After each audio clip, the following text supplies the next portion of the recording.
মৰমৰ ভাইটি ভণ্টিসকল, আজি আকৌ আমি ক্লাছ 2ৰ ইংৰাজী কবিতাটোৰ নাম দ্য পেডলিং পুল এইটো কবিতা শিকিম। তেন্তে ব'লা আমি ভিডিঅ'টো আৰম্ভ কৰোঁ। কবিতাটোৰ নাম the peddling pool.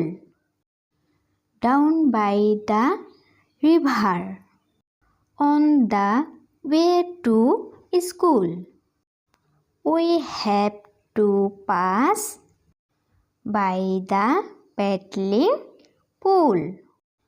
The grass is green and the water cool, and we stay to play by the paddling pool.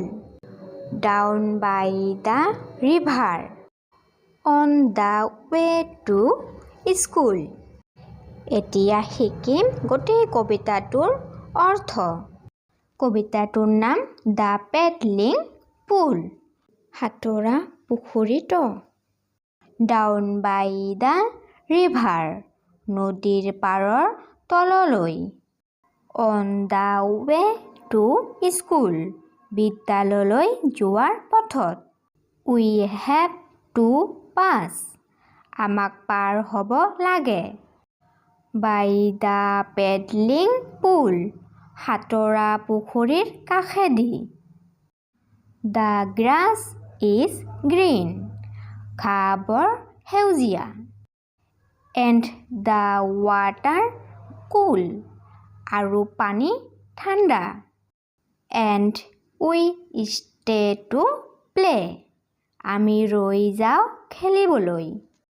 By the peddling পুল, সাঁতোৰা পুখুৰীৰ কাষত। ডাউন বাই দ্য ৰিভাৰ, নদীৰ পাৰৰ তললৈ। On the way to school, বিদ্যালয়লৈ যোৱাৰ পথত।